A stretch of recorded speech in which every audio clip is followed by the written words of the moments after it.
later, but what did you learn about leading people and guiding people to achieve things that they didn't think were possible?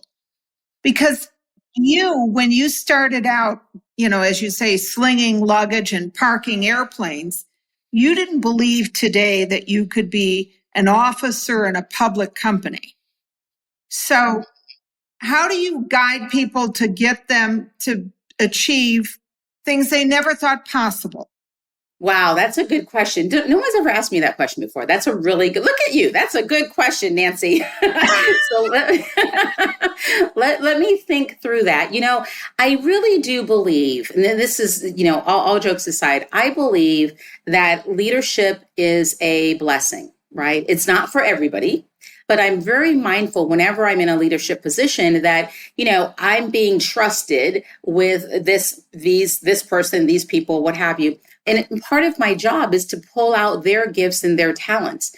A lot of times they may not even know what their gift and talent is, right? And that's true for all of us. But when you spend some time with people and you can figure out what their superpowers are, then you really start spending a lot of time just trying to get that cultivated and developed and pulling it out of them. And what I have always found too is that usually as a leader, you tend to have more confidence in your people than they have at the beginning of the process for themselves, right? And so, I've never had this question before, but it is one of those that, how do you do it? For me, when I was think about, I knew I wanted to be in aviation, so I took that first step. Didn't know what I could do, didn't know what I was going to be capable of, but I at least took the step, right? And then from there, somebody saw something in me, said, hey, you should be in sales. And then I didn't know what sales was, but I at least took the step.